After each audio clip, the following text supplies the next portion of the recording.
হিমাচলের দেশে আমার মেয়াদ ফুরিয়ে এলো।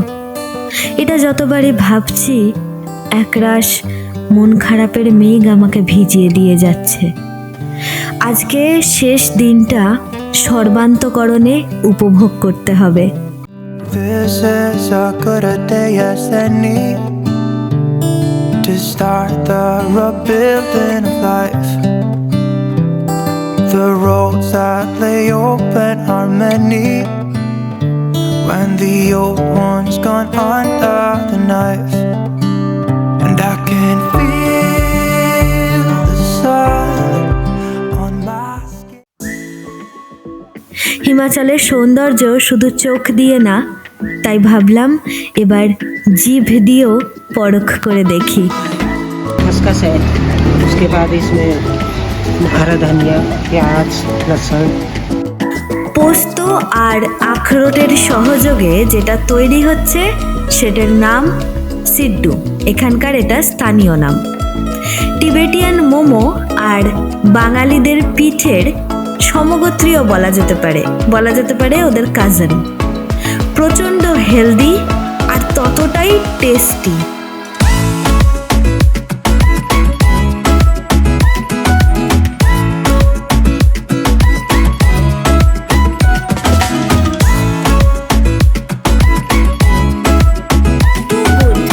দুলচার ক্যাফে মনু টেম্পলের অপোজিটে। Do try it.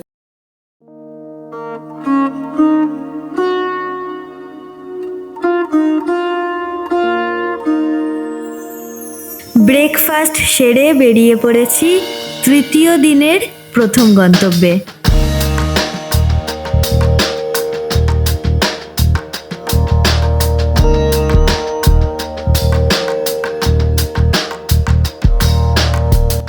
Solang valley, Manali থেকে মাত্র ৮ ঘন্টা বাইকিং করে চলে এসেছি। ওল্ড মানালি থেকে ১২ কিলোমিটার দূরে অবস্থিত সোলাং ভ্যালির বছরে কিন্তু দুটো রূপ। মিড অফ নভেম্বর থেকে ফেব্রুয়ারি মার্চ পর্যন্ত এটা বরফ সাদা, আর রেস্ট অফ দ্য ইয়ার এটা সুইজারল্যান্ডের মতো স্নো ক্যাপ মাউন্টেন দিয়ে ঘেরা একটা ল্যাশ গ্রিন ভ্যালি। সোলাং ভ্যালি হচ্ছে আর একটা জিনিসের জন্য খুব ফেমাস, সেটা হচ্ছে অ্যাডভেঞ্চার স্পোর্টস অ্যাক্টিভিটি। আমারও কিন্তু খুব ইচ্ছা হলো অন্যদেরকে দেখে একটু অ্যাডভেঞ্চার করি, তাই জিপ লাইনিংটাকেই বেছে নিলাম।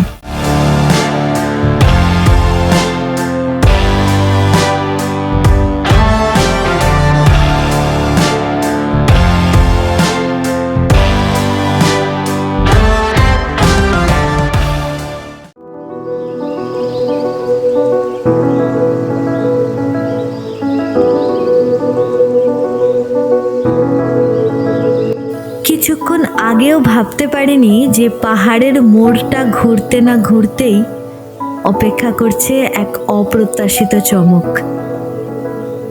এই পথেই কিন্তু সোলাং ভ্যালি গেছি। যাওয়ার সময় খেয়াল করিনি যে পাহাড়ের ধাপ কেটে তৈরি হয়ে রয়েছে এক টুকরো নন্দনকানন।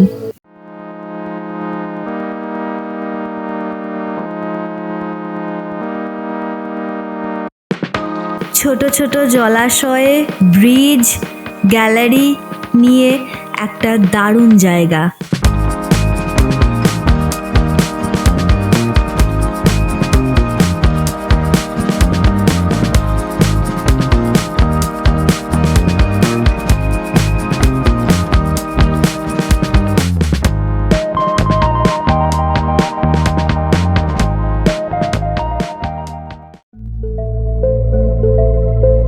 সোলাং ভ্যালি থেকে নিজের হোমস্টেতেই ফিরছিলাম। উপর থেকে দেখতে পেলাম নিচে একটা খুব সুন্দর একটা বিউটিফুল স্পট রয়েছে। ঢুকে জানতে পারলাম এটার নাম হিমাচল প্রদেশ নেচার পার্ক। তাই 40 টাকা টিকিট কেটে চলে এলাম এক্সপ্লোর করতে।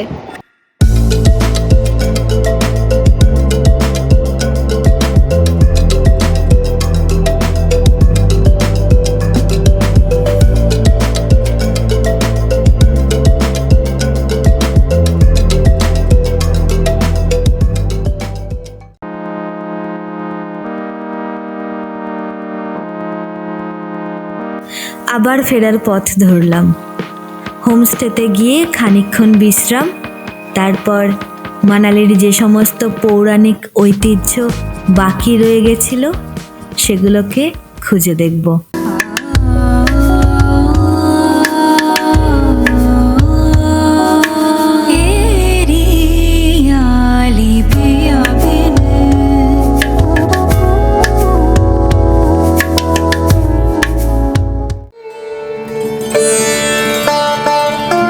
ভাবতে কেমন অবাক লাগে, আজ যে পথে আমি হেঁটে চলেছি আজ থেকে প্রায় 4000 বছর আগে শ্রীরামচন্দ্র তার স্ত্রী সীতাকে নিয়ে এই পথেই হেঁটে এসেছিলেন তার শিক্ষাগুরুর আশ্রয়ে।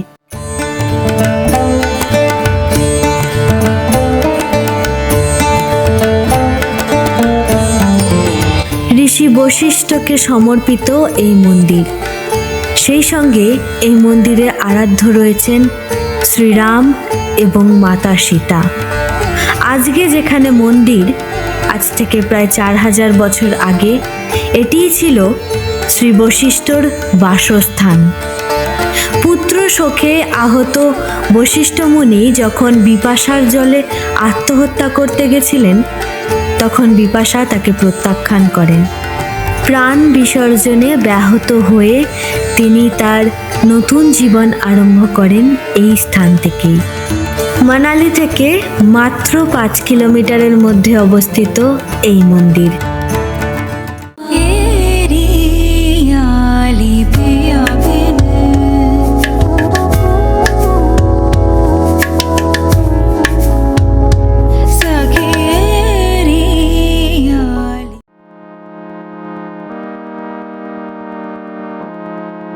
বশিষ্ঠ টেম্পল থেকে বেরিয়ে আমাদের পরবর্তী গন্তব্য হিড়িম্বা দেবী টেম্পল, যেটা দেখার জন্য আমাদেরকে কিন্তু আবার সেই ওল্ড মানালিতেই ফিরে যেতে হচ্ছে। হিড়িম্বা দেবী টেম্পল এক রাক্ষস বংশী আর দেবী হয়ে ওঠার গল্পের প্রতীক। প্রেমের অপর নাম যখন ত্যাগ হয় তখন সর্বকালে সর্বযুগে শ্রীকৃষ্ণের আশীর্বাদে দানবীয় দেবী হয়ে ওঠে। মহাভারতের পাতা ঘাটলেই দেখা যাবে যে ঠিক এই স্থানেই হিড়িম্ব এবং হিড়িম্বা নামের দুই ভাই বোন রাজত্ব করত, যারা কিন্তু ছিল জন্মসূত্রে রাক্ষস কুলজাত। অজ্ঞাতবাস পর্বে পঞ্চ পাণ্ডব যখন পদব্রজে এই স্থানে আসেন তখন ক্ষমতা প্রদর্শনকে কেন্দ্র করে হিড়িম্ব এবং দ্বিতীয় পাণ্ডব ভীম সংঘর্ষে যুক্ত হয়ে পড়েন। ফলস্বরূপ ভীমের কাছে পরাজিত হন হিড়িম্ব এবং এই পরিণতি দানবী হিড়িম্বার মনে ভীমের শৌর্য এবং বীর্যের প্রতি প্রেম সঞ্চার করে।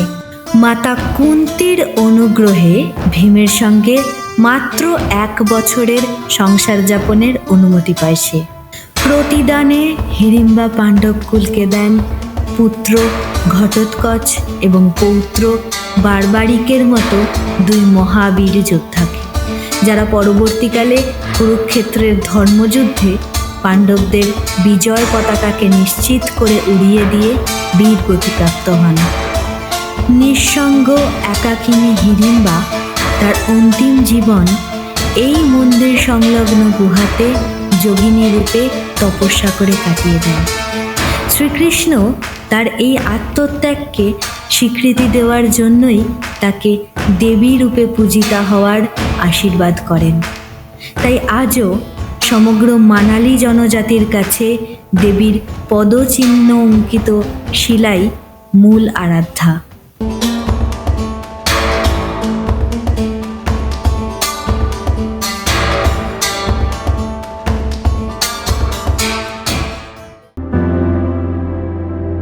শেষবারের মতো পাহাড়ের পিছনে অস্ত যাওয়ার আগে পড়ন্ত বিকেলের রোদ গায়ে মেখে শেষ করছি মানালি ভ্রমণ। মনে থাকবে পাহাড়, মনে থাকবে বরফ, মনে থাকবে পাইন বন, মনে রেখো আমাকেও। এটা আজকেই শেষ রাত, প্রচণ্ড এক্সস্টেড, 3টের অ্যালার্ম দিয়েছি, এক্ষুনি ঘুমাবো, কালকেই যাত্রা শেষ। পরবর্তী ব্লগ অন্য কোনো যাত্রাপথের বর্ণনা নিয়ে আসবে আপনাদের কাছে। দেখতে থাকুন ততক্ষণ আর সঙ্গে থাকুন।